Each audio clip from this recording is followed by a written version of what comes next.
வணக்கங்க. இந்த நாள் இனிய நாளாக அமையட்டும். இன்னைக்கு மார்னிங் எந்திரிச்ச உடனே கிச்சன் வந்தாச்சுங்க. ஏன்னா எந்திரிச்சதே லேட்டு. பட்டாணி சாதம் பண்ணிடலாம் அப்படின்னு சொல்லிட்டு லஞ்சுக்கு பட்டாணி சாதத்துக்கு தாங்க ப்ரிப்பேர் பண்ணிட்டு இருந்தேன். குக்கர்ல ஒரு 1 1/2 ஸ்பூன் பட்டர், 2 ஸ்பூன் ஆயில், ஸ்பைசஸ்லாம் ஆட் பண்ணிக்கோங்க.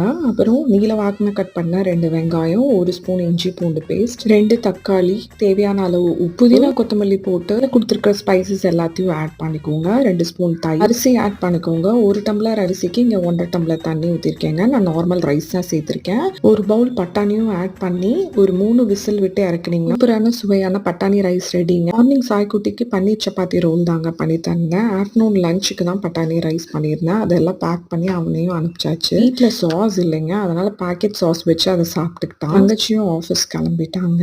கொஞ்சம் ப்ரௌனி ஆர்டர் இருந்துச்சுங்க, அந்த ஆர்டரையும் பேக் பண்ணி சூப்பராக அனுப்பிச்சாச்சுங்க. மார்னிங் ரொட்டீன்லாம் எப்படி சீக்கிரமாக கம்ப்ளீட் பண்ணுவீங்கன்னு கமெண்ட்ல சொல்லுங்க.